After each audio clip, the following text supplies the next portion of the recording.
This episode is brought to you by Prime Video. In the small town of Holland, Michigan, nothing is ever what it seems. Behind the tulip festivals and pretty houses lay dark secrets that threaten to tear a marriage apart. Nicole Kidman stars in this darkly twisted thriller about a wife and mother whose quest to uncover her husband's secrets may get her more than she bargained for. Holland, streaming on Prime Video March 27th. At T-Mobile, our critical mission is providing unparalleled 5G coverage for when connectivity is mission critical. Introducing T-Priority, America's best 5G network experience for first responders, even in times of congestion. More capacity, faster speeds, better coverage. T-Priority from T-Mobile, built for tomorrow's emergencies, ready today. Discover more at t-priority.com. For qualifying organizations on eligible rate plans, coverage not available in some areas and may be impacted by emergencies. I think that cancer, once you have it, is something that you live with forever in some form or another. Currently, it's in remission. If I'm lucky, it will be in remission for a long time. I don't believe that it's something you survive, like you survive a car accident or you survive an earthquake, right? Like if you survive it, you made it. You're out the other end. It's over. You've moved on. Like with cancer, it's not. You don't really ever have that luxury.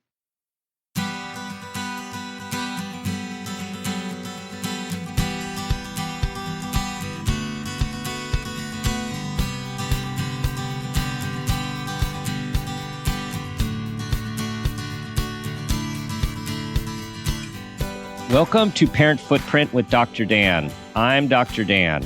And this show is about making the world a more loving, accepting, and compassionate place, one parent, one person, and one child at a time. The key to raising healthy and engaged kids is for parents to seek the same in their own lives while striving to be the best versions of themselves each day. No matter who you are or where you came from, with increased awareness, you can be purposeful about leaving a healthy footprint for your children, your family, and all those you care about while living your own life to the fullest. Today's show is lies, cons, page turners, and single parenting with Julie Clark. Julie is the New York Times bestselling author of The Last Flight. It has earned starred reviews from Kirkus, Publishers Weekly, and Library Journal, and the New York Times has called it thoroughly absorbing. It's been named an Indie Next Pick, a Library Reads Pick, and a Best Book of 2020 by Amazon editors and Apple Books. Her debut, The Ones We Choose, was published in 2018 and has been optioned for television by Lionsgate. Her latest thriller, which we are talking about today, The Lies I Tell, was just released.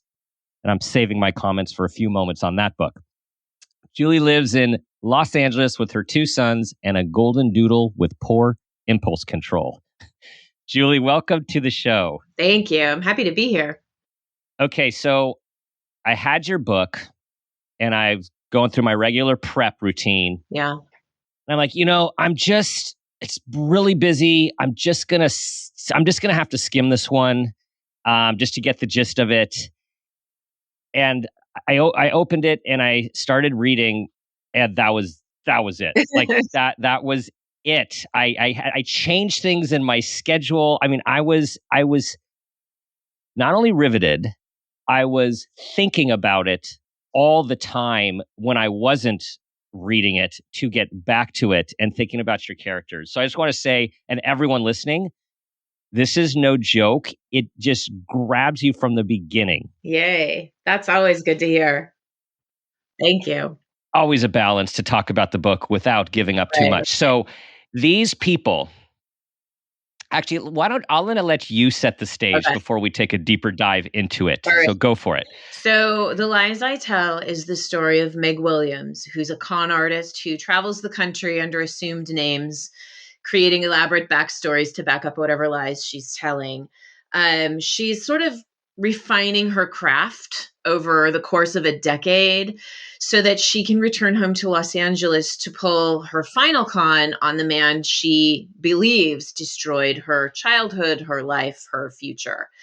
But what she doesn't know is that there is a woman in Los Angeles waiting for her to return. An investigative reporter, Kat Roberts, who was collateral damage on a con that Meg pulled a long time ago. And Kat blames Meg for the destruction of her career. And so it's a cat and mouse story where you're not really sure who's the cat and who's the mouse. Kat's plan is to infiltrate Meg's life under an assumed name, create an elaborate backstory to back up her lies, and to bring Meg down and expose her for who she really is. But what Kat doesn't realize is that Meg's plans are not crystal clear, and it soon becomes unclear who Meg is really, who Meg's true target is. And this question of that unfolds throughout the book, this complexity between revenge and justice. Yes. Right? And it seems at times there's a fine line distinguishing the two. Yes. I mean, there's a line in the book that says the only difference between revenge and justice comes down to who is telling the story. What side of the story are you on? Is it revenge? Then you're the victim. Is it justice? Then you're the perpetrator. So, I think that the two can be interchangeable. So I'm always so intrigued. And I was, thinking about obviously this our conversation today as I was reading and thinking, where do these characters come from, and do they end up taking on a life of their own within you? What's that process of character development? Yeah, they start really just with an idea. So I was listening to a podcast about a con artist in Australia, some guy who cons women out of money and, their families out of money and can't lose investment opportunities. And I remember thinking I think a woman would be better at this. I think that we're less threatening. I think that people tend to believe us in a way about soft things, you can trust me. I'm on your side. I'm your friend. People take women at face value much more so than men.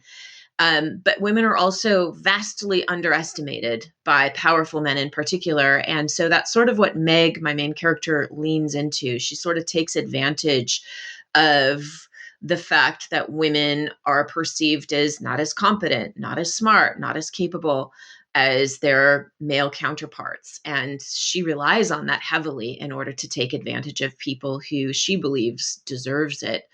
I think my characters really do come from, they do evolve as the story progresses. As they start figuring out what the story is about, then my characters start shifting to serve that purpose. But they start pretty bare bones and pretty two-dimensional at the very, very beginning of drafting. And it isn't until I figure out sort of what the overall theme of a book is that I then go back and start really shaping my characters to fit within that story vision. Do they live within you during the process of writing? I mean, do you hear, in a sense, their voice or their thoughts, or is there compartmentalization for you? I mean, I think that they feel real to me in a way that, having created them, I know they're not real. I invented them. But they do feel three-dimensional because I do work very, very hard to sort of understand their motivations. So a character like Meg, who's out in the world doing bad things by any measure of a society standards, I still try to understand what her motivations are. I don't think anybody aside from a true psychopath believes that they're doing bad things. And if they are doing bad things, they're doing bad things because they either have to, they're forced to, they need to, they don't have any other options. They're very sorry about it, but they're still going to do it. And so trying to approach characters from that angle helps to sort of make them real,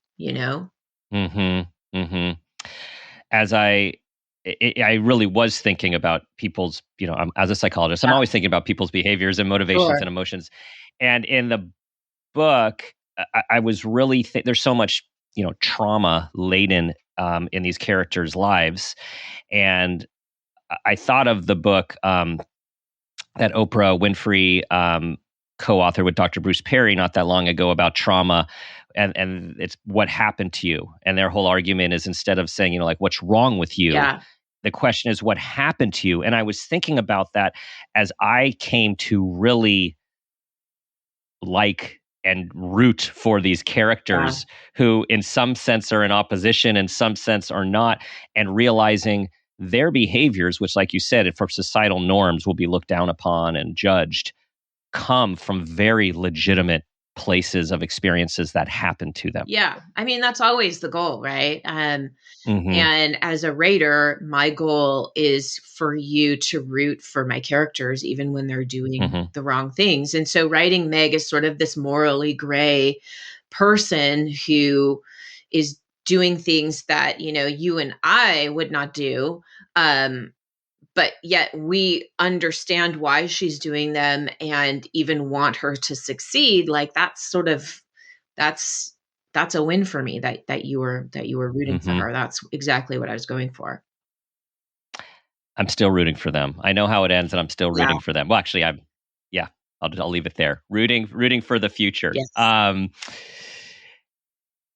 I was also wondering, I know in your first book, as I read about your first book and how it unfolded, and you end up doing a deep dive in DNA and Yeah. genetics, which was not necessarily your intention, and then you became, expert on it by talking to experts and doing your research. I was wondering, in this book, again, the psychological sophistication of hearing Meg and Kat's thoughts as they were thinking about doing something, intentionally doing something, misleading. Like, the psychological sophistication for me was it was very real. And so I was curious as to, does that come naturally for you, or did you have to do some research into these sorts of personality types? I did some research into con artists and the psychology of con artists. There's a book by Mm, Maria Konnikova called The Art of the Con or something like that.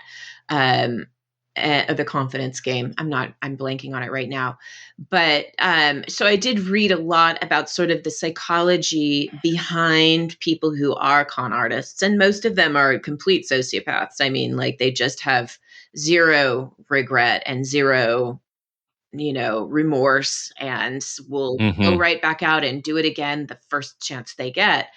But what I really wanted to focus on is sort of how they lure their victims in. I wasn't necessarily going to write a con artist in the true sense of the word as they exist in the real world. I wanted to write sort of my own personalized version of a con artist that a reader would root for. And so I couldn't have her be a true sociopath. But but I did take a lot of moves from this book as far as how con artists lure their victims in, what kinds of people do they target, and how do they manage to convince people to do these absurd things, really, when you think about it. Um, and, mm-hmm. and and so they target people who are in the midst of major life transitions, major, stress usually. And so Meg definitely targets people who are in the middle of a divorce, in the middle of a losing election, people who don't have the energy or bandwidth to really fact check in a way that, like, you or I might be able to fact check, but also people Mm-hmm. who she figures out really what it is they want more than anything else in the world. And then she convinces them that she's the only one who's able to give that to them. And that's really Mm-hmm. what con artists do. Mm-hmm. it it made me, I'm a very trusting individual, so as I'm reading the book, I'm looking at myself and I'm thinking, am I too trusting? What's the way to approach the world? And um I still came out with, oh, no, I'm gonna trust people. Yeah. But we just have to know that I mean, there's big cons, then there's a lot of small C's, a lot of small cons that happen on a daily basis, and then we just have to choose what kind of people we're going to be. Yes, I mean, definitely, and it's that trust but verify kind of situation. I mean, I got an email this morning from an unknown person, hi Angie, I'm sorry I haven't responded to the shower, invitation yet, but I'll be there. And I'm like, this is not an email to me. And so, you know, my untrusting brain was like, this is a phishing scam. I'm just going to delete Yeah. it. I'm not going to respond. I'm not going to say wrong person or you mistype. Like, I'm just not going to do that Yeah. because in my mind, that's a person trying to mine me for information, you know? Right. Right. Right. We we're having a tree situation, but at my place and our neighbor's place, and last week someone came by and with a huge crew. It's going through the neighborhood. There's lots of trees, and fire season's Yeah. coming, and hey, like we'll do all this, and the price was like, we're like, whoa, wow, that's great, and yeah, I'll have it all done by the end of the day, and I need my check, check at the end of the day. Got to pay my crew, so. We did this. They did a lot of work, and we wrote our checks. He's like, "I'll be back in the morning to pick it all up." Yeah, there's huge piles of slash that need to be all chopped up, chipped up, and Just never came not back. coming back. Not coming back. We're texting him. I'll be right there. I'll be there tomorrow. And then my neighbor and I were kicking ourselves, like, gosh, we trusted. We Yeah. should have, waited. Like you finish a job. And then we both came out on the same side, which is like, that's not how we live. Yeah. Like if we say we're going to do something, we're going to start with trust. But sometimes, anyways, I'm still texting, so we'll see how the story ends. But it's like, I think we have to choose as people how to be and where to discern. And like you said, if these days with fishing expeditions, that's one level of trust. But face to face with someone who shakes your hand and, you're having at least a little relationship, I don't know. We have to choose to trust or not trust. Yeah. No, I agree with that. Yeah. So you have been a professional writer for less than 10 years. Mhm. Yes. And that's not a lot of time to have achieved the literary success that you have in my mind.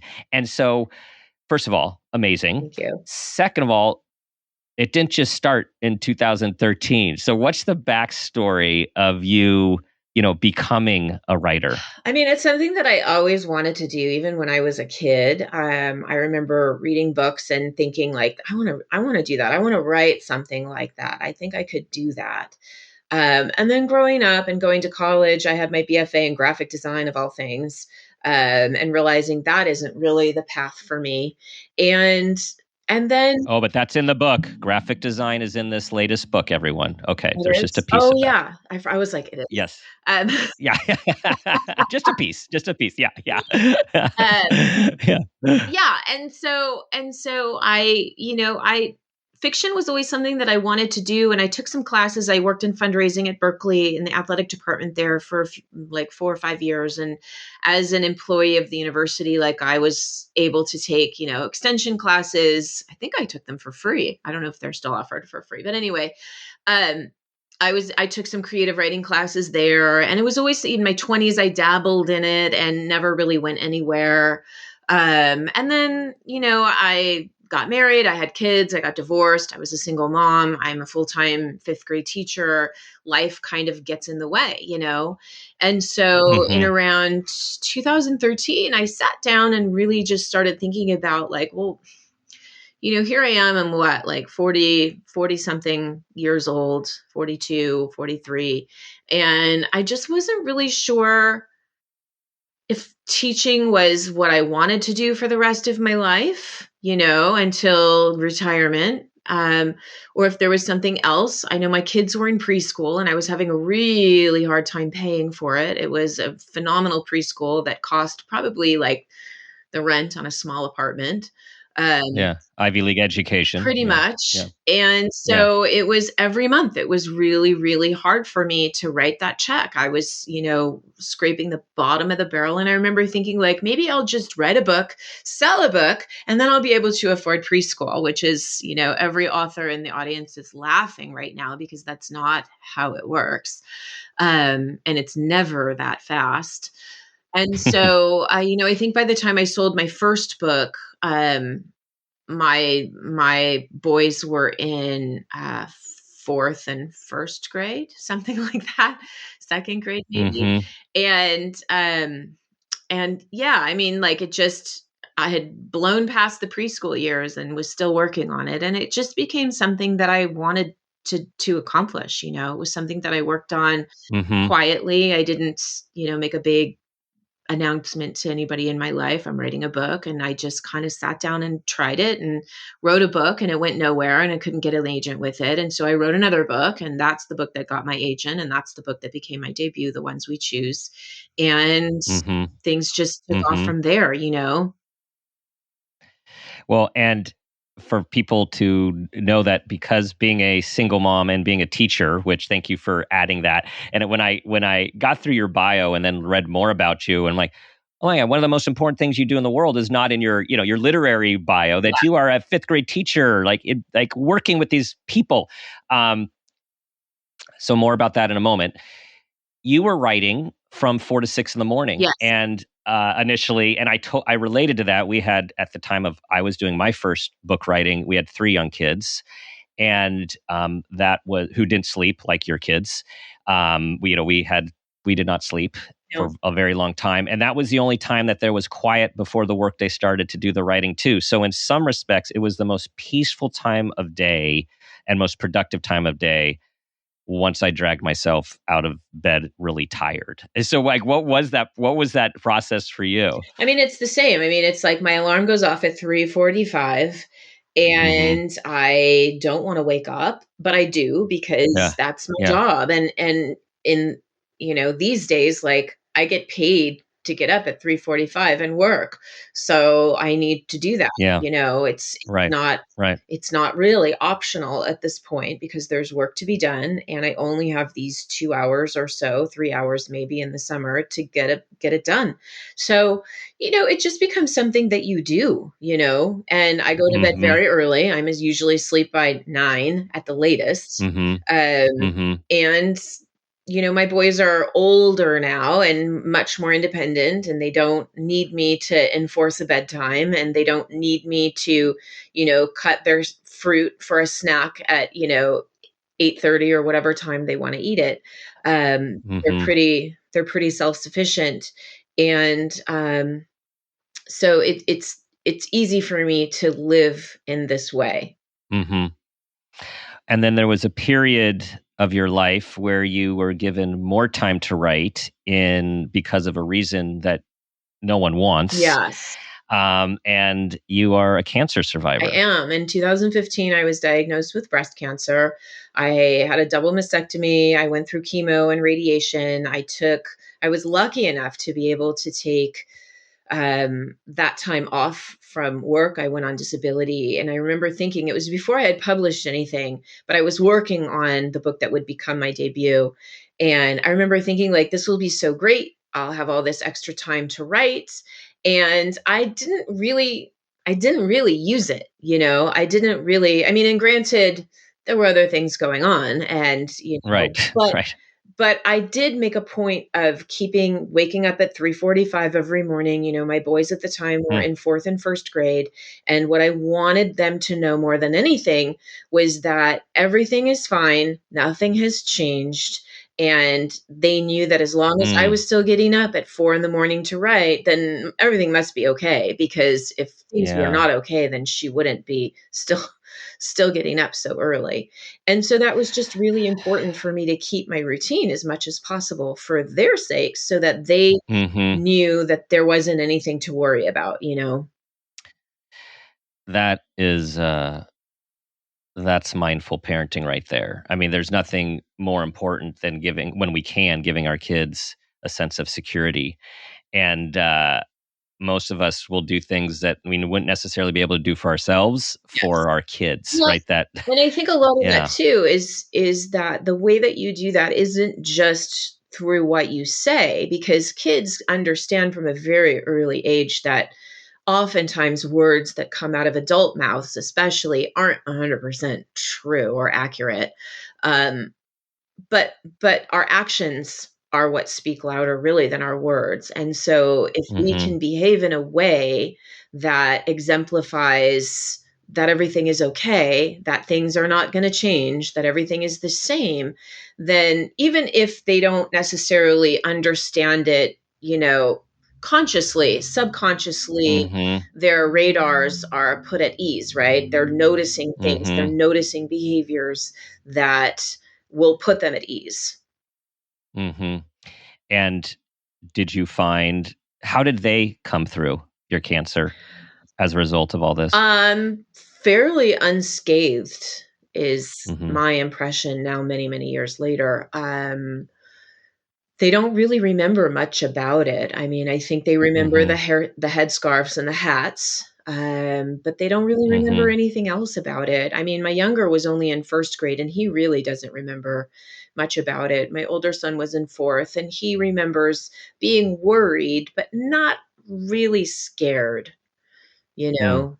And I Mm-hmm. think, and thankfully, knock on wood, like everything is continues to be good. So, it's really Yeah. something. I Yeah. mean, I don't know that I've put it in the rearview mirror. I don't really subscribe to the term survivor.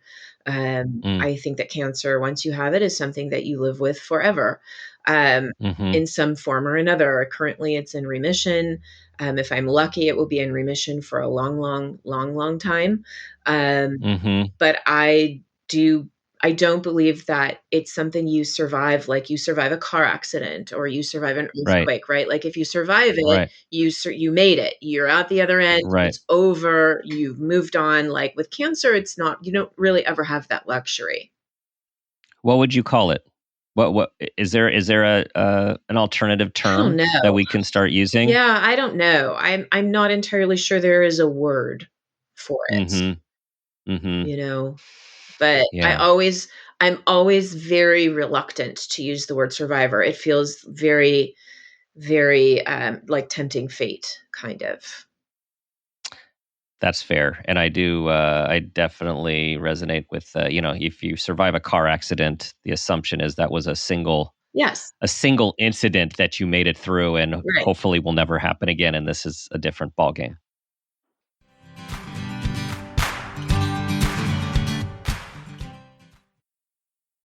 This episode is brought to you by Shopify.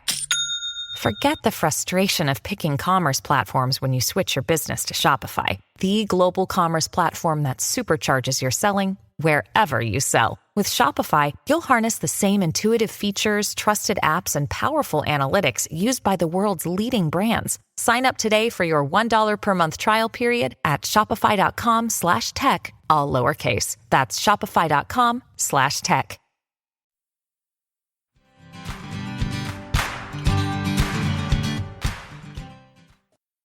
So, 5th grade teacher, author, touring to promote your books, Yes. and single parent. Yes.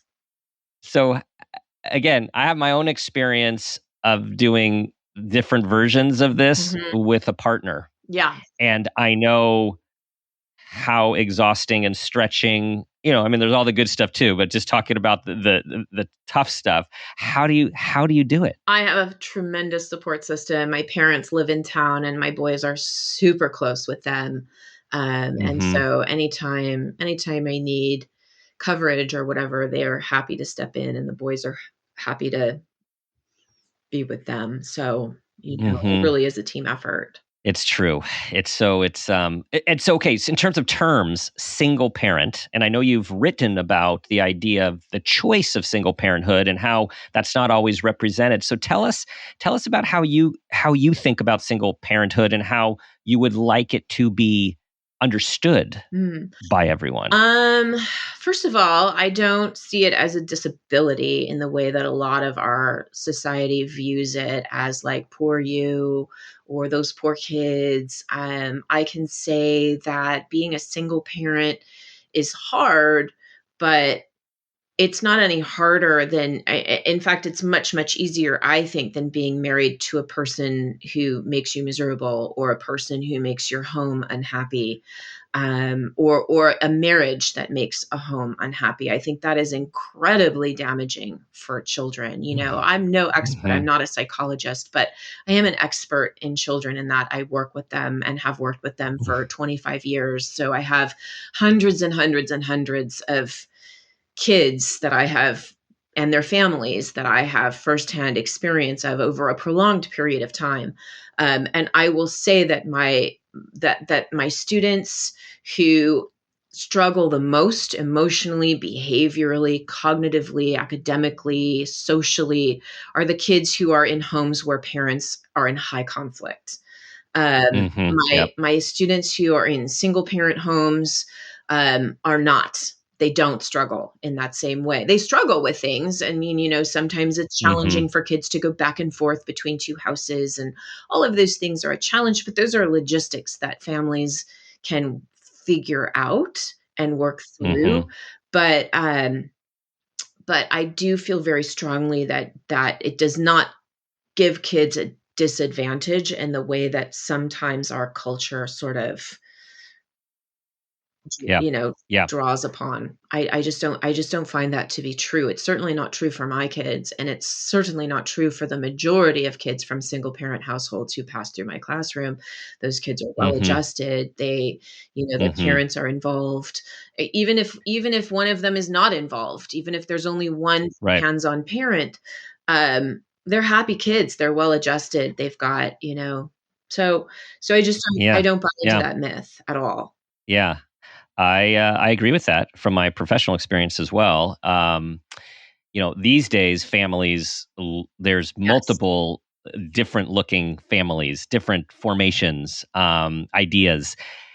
However, before there was so many options for different types of families. For decades ago, the research has been super clear and consistent, which is whether kids come from divorce or non-divorce, it's the quality, it's the conflict, it's the quality of the parental relationship together or apart Right. that actually is the biggest indicator of child adjustment, to your Right. point.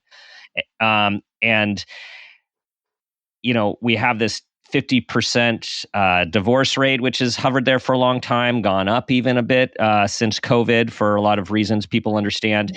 And still, so we have this, God, why is there so much divorce on the one hand, and how do we prevent it? And on the other hand is, how do we create healthy kids? Which those conversations don't line up as nicely as people used to or want to think. No, I mean, I don't even think they really overlap, because I think that you can, Mm-mm.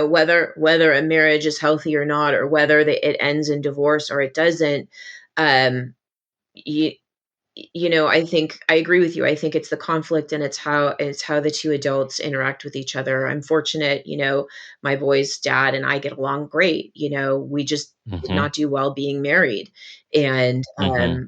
but even on the even in the times when I just didn't even want to be in the same room with him, and he didn't want to be in the same room with me, we faked it in front of our boys. I mean, they just never really, Mm-hmm.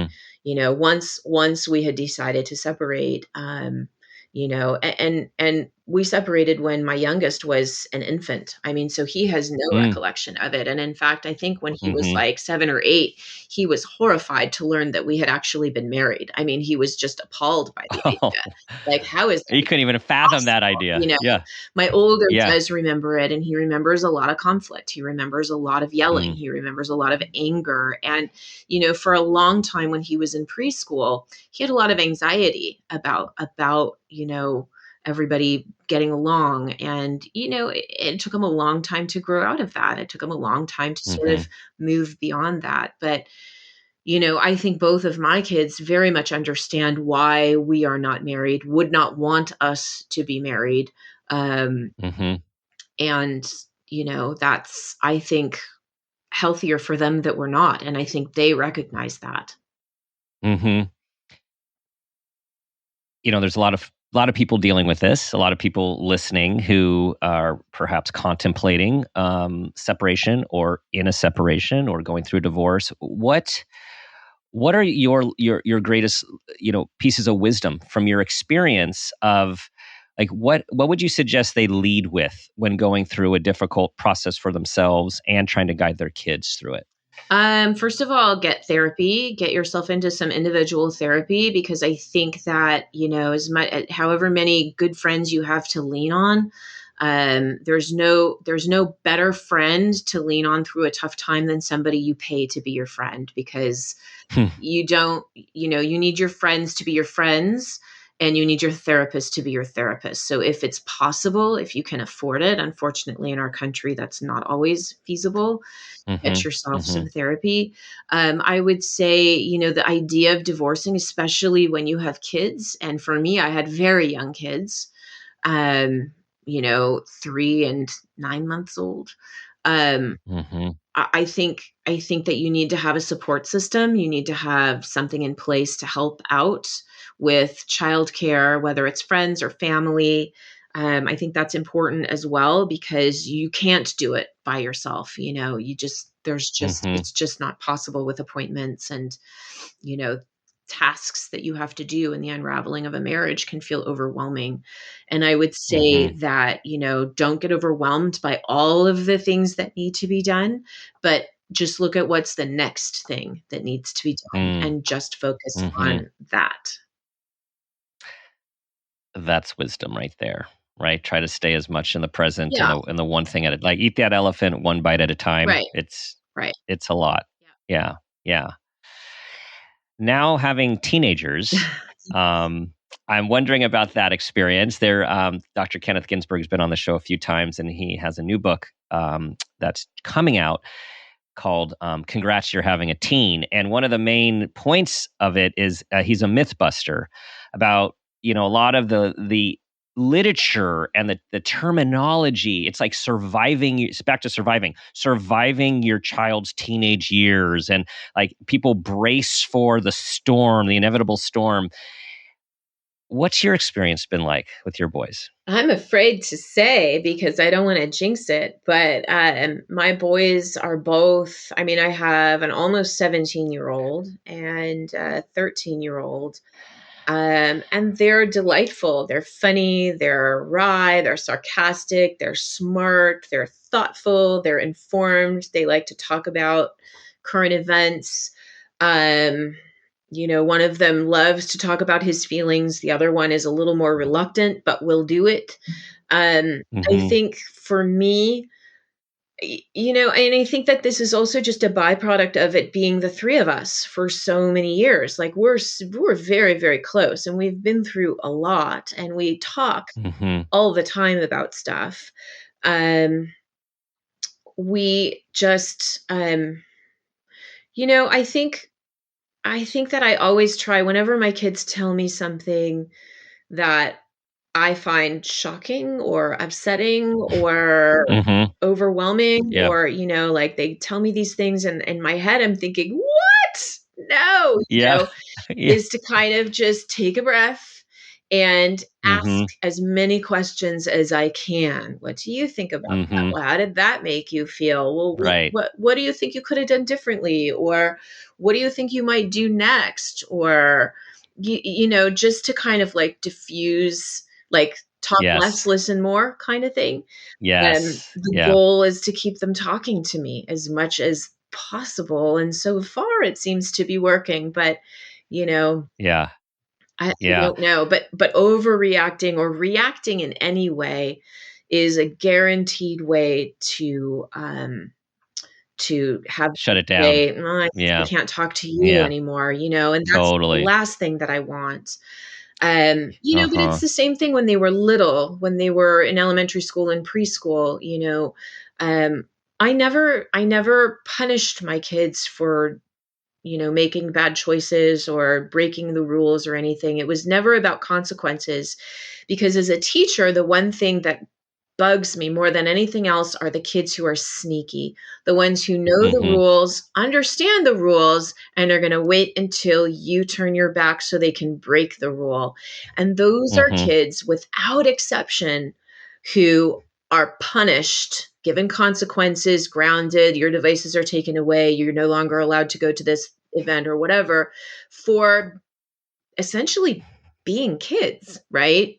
And so Mhm. my whole goal, my whole philosophy as a teacher is never, never about consequences. It's always about rewriting the decision, going back. All right, Mhm. let's try that again. Let's go back and Yeah. talk about where things went wrong. What could you do different next time? Like every mistake that a kid makes is a teaching moment.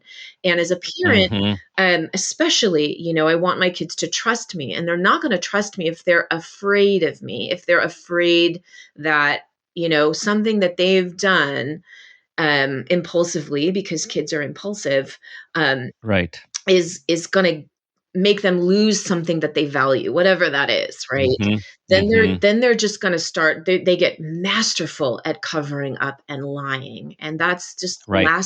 last thing you want. So, I mean, as a teacher and a parent, that Yeah. was always my goal, and I think with teenagers, it's even more important.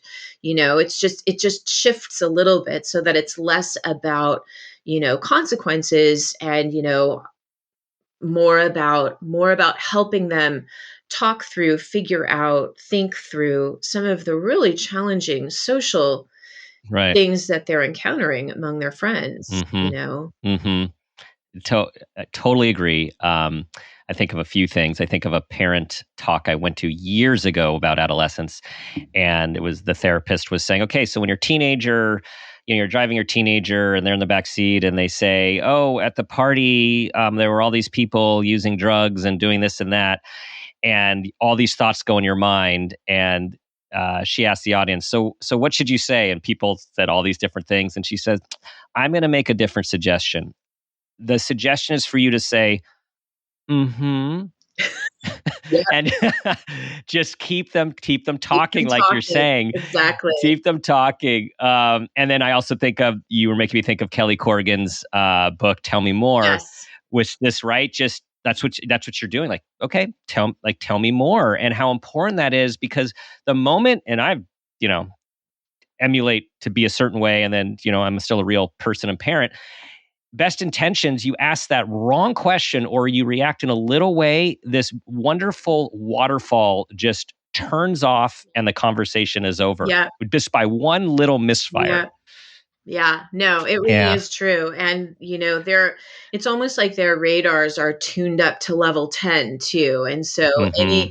any slight change in your breathing, and they hear it, they notice it, Yeah. and they back Yeah. up a little bit. So, no pressure, parents, at all. I mean, None. Just don't say the wrong thing. right. Yeah. That yeah, that's Whatever. it. Right, Yeah. right, Always do the right thing. right. But, and the other thing I would say too, though, with teens especially, is owning your mistakes. And, when you do, because Hmm. you're going to overreact about something, is to go back and say, you know what? I really overreacted, and I am really sorry that I did that. That I didn't mean to. My feelings took over. You know what that's like when your feelings take over and you're not Hmm. thinking rationally. But like, after years of me giving them do-overs for impulsive, irrational behavior choices that they've Hmm. made, like they do offer me the grace of getting my own do-over. Can I get a second chance to hear what Hmm. you said, and make a different choice in how I react, because I really, really want to. It's so important, and it's wonderful modeling. I think a lot of times parents, we feel that we're supposed to, never do anything wrong, have all the answers, be able to act in the moment precisely, say the right and do the thing at the right time. And it's so not like that. It's And what that does is impossible. It's it's impossible. impossible. No. It creates tension. It creates this weird, like our Well, it kids, just start to think, perpetuates a yeah, lie, and then they realize hmm, later, like, "Oh my god, they've been lying to me all this time. I thought yeah, they're the expert." I mean, I think at some point in the pandemic, it was early in the pandemic before anybody had been vaccinated, and, my older son wanted to meet a friend outside, and I was like, "Yes, no, yes, no." Wait, yes. Okay, yes, you can go. No, no, no, you can't go. And he's looking at me like, "Are you crazy, woman?" And I just finally yeah, looked at him and I said, "This is really hard. I don't know what to tell hmm, you. I don't know. Like, I'm right, very torn. I want you to be able to socialize and see your friends, but I have yeah, this very real concern about exposing you, me, your brother, grandma and grandpa to something that could potentially be Right. dangerous. And like, I have to weigh both of those things. And I'm the only grown up in the house. I have no help, you know? Totally. And he just kind Totally. of was like, just let me know when you figure it out, you know? But Yeah. I think that Yeah. showing them sometimes that it's hard and that you don't always know Yeah. what the answer is and that sometimes you're wrong or you Yeah. change your mind, like that doesn't diminish your authority. I think people are terrified Mm-hmm. of losing their authority, but what I think loses your authority more than anything is the insistence that you have it in the first place. I think you Totally. see right through that. Totally. Control. Um, in The Road Less Traveled, Scott Peck, Mhm. an amazing book. He, in the parenting piece, he talks about, it's always stuck with me. I read this long before I had kids. And he said something like, it's not whether you say yes or no about what your child is requesting. It's that they know that you took the time to consider it. Yep. And that has always stuck with me. And in my hardest conversations or hardest situations with our young adults, of teenagers to emerging adults, having the conversation that says, you know what, I'm really struggling with this. This is like what you're saying is I'm really struggling with this. I understand where you're coming from. Here's where we're coming from. And I just need more time. Yeah. Want you to be able to have these opportunities at the same time. Here's our parenting concern. And that I think kids can hear things they don't want to hear more when you're coming at them in a transparent and genuine way, and they see the humanity as opposed to like you're talking about like control and Yes. power. Yeah. And compliance, Yeah. which I don't And compliance, right. ever require Right. from my students Right. or my own children is the Yeah. idea of compliance is terrifying to me. So what the last question before the parent footprint moment Right. question. How has your parenting influenced your teaching and your teaching influenced your parenting? Because I imagine this bridge. Yes, definitely.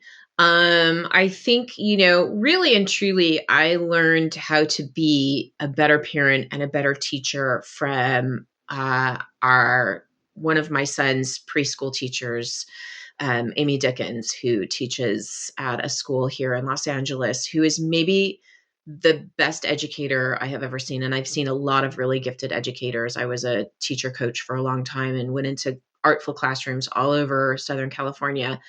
Um, and she is hands down the best educator I've ever seen. I learned more about parenting and teaching from her than probably anybody else. And really, it's that idea of giving kids space to be who they are.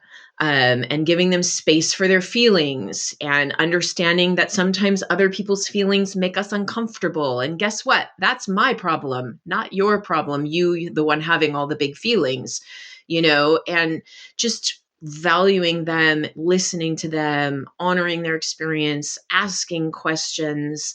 I'd say that I am the parent and the teacher I am because of her more than anybody Mm, else. Um, mm. so I'm very fortunate. Yeah. Yeah. Questions, space, um, allowing for mistakes. I'm also hearing, without you saying it, avoiding shame, Oh, avoiding yes. guilt, Oh right? my All gosh, of these. yes. Yes. The Yeah. worst thing you can do Yeah. is shame a child. I mean, Mm-hmm. Mm-hmm. trying to remember that these are human beings with feelings, emotions, wants, and needs, um, Yeah. and to not shame them for any of that. Right. For things that most of them are out of their control. You can be Mm-hmm. disappointed in a decision that a kid makes. You can talk about, how frustrated you are that after asking them 20 times not to do something, they did it 21 times. Right. You can talk about all of those things, but still honor them as an individual. Mm-hmm. Yeah. Yeah. Okay, Julie, it's time for the parent footprint moment Right. question. Tell us about a time that you became aware of yourself as an individual, as a parent, or even an awareness of your own parents, and that new awareness had a positive impact on your life, your kids, and or those you love. That's a really hard question. Um, I think for me, like when I read that question and I was thinking about it a little bit, I think what really strikes me, because I work and parent so closely with my own parents, those lines often get a little blurry. Mm-hmm. I often do not feel like a parent because my parents are so involved in my life. I still have parents who are Mm-hmm. there to ask advice and, what do you think about getting this car? Or I think I need to do, X with the house. Um, to have their advice, their guiding hand still. Sometimes, I mean, I am a parent and I feel like a parent a lot of times, especially, in the middle of the night when someone's throwing up and I'm the only one here to clean it up. I mean, I definitely Yeah. feel like a parent in Yeah. those moments, but I don't know that I will ever really truly feel like the buck stops here until hopefully far into the future when I no longer have parents. I think that when you Mm-hmm. are still being parented Mm-hmm. yourself, it's impossible to fully 100% feel like a parent yourself, Mm-hmm. you know? Mm-hmm. And I wonder if that would be different if I had a husband or a partner. Um, Right. Right. I wonder, I don't know. I've not really had that lived experience as a parent of having a partner. Mm-hmm. And so I don't know if that would be different. So to say the moment when I felt like a parent, like I think it's ongoing. I think there are Mm-hmm. times like when my son is asking me, can I go meet my friend in the middle of a pandemic? I mean, I definitely felt like a parent then of like, Right. yes, no, Right. yes, no. Like I'm the one he's looking to make a decision. I don't know what that decision is. Maybe I Yeah. should call my mom and ask her, right? Like Right. that's Right. Right. you know. Yeah. So, Well, it speaks to the fluidity of our roles. I'm like, we're always it growing is. and becoming. It Yeah. is. We're leaving and becoming all the time, and roles are Mm-hmm. shifting, constantly. Mm-hmm. So I don't, I don't, I don't know. And I think that I have moments where I don't quite believe that I am a parent. Yeah. Sometimes I Yeah. feel like the very responsible babysitter who's had like a Yeah. really, really long job. you know, um, but uh, yeah, I don't. yeah. Yeah. It's hard. Well, thank you for that perspective again, because I think a lot of times we tend to want to compartmentalize, and we were this and now we're this, and it's gray. Everything's gray, and I don't know. That's a lot. I really appreciate that perspective, and for us all to hear that, just keep becoming, everyone. Just keep becoming. You like. There's no there there. We always want to get there, and there's really no there because then there's another there. Yeah. So Yeah. And yeah, then you've just kind of wasted all the time that you could have been enjoying whatever it was you were that's right. doing, thinking about what's the next Yeah, thing. exactly. Well, thank you for sharing your experiences with us. Thank you. You bring so much to the table. You're very modest and humble. Again, this whole part of your world of influencing minds. You have this whole other world outside of your professional, very successful writing world, and I just have great respect Thank you. for you and what you're I doing. love it. I mean, it's not something that I would give up very easily, Hmm. there's something very, very soothing to be in Hmm. a classroom of 30 young minds, Yeah. and it doesn't, I know Yeah. people are like, soothing is not the word they What? use, Yeah. but it really is true. They have the ability to help you forget whatever problems you are personally struggling with outside of the classroom, and you Hmm. become immersed. You become Hmm. immersed, and it's just a Yeah. wonderful, Yeah. wonderful thing to be able to do. Hmm. So tell everyone where they can follow your touring. Your book is everywhere. Everyone, The Lies I Tell. I promise you, I promise you will love it. Thank you. Tell everyone where to go, where to find you. Probably the best place to find me is on Instagram. It's really much where I spend most of my book time. And it's Julie Clark Author on Instagram. I'm at Julie Clark Books on Facebook and J Clark Ab on Twitter. But Instagram is really probably the place where you'll see most of my content. And it's mostly 100% writing related. I don't do a ton of school stuff there. So yes, keeping your lives separate but together at the same time. Exactly. All right, everyone. That concludes our show for today. So much wisdom and experience packed in this one. Thank you for listening. Please share this with everyone you think will benefit. We love you bringing in new community members to our already amazing community. Thank you for your 5-star reviews. They make a difference. Do your best to be that person you want your child to become. And ask yourself the guiding question I ask myself each day: what footprint do you want to leave?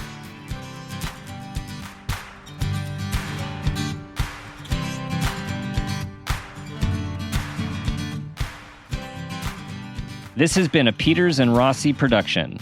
Parent Footprint with Dr. Dan is produced by Laura Rossi. Our engineer is Phil Rossi. Theme music is Strummer Man, composed and performed by Pro Tunes. Artwork is by Garrett Ross. Follow us on Instagram and Facebook at Parent Footprint Podcast and on Twitter at Dr. Dan Peters. For more information, go to exactlyrightmedia.com.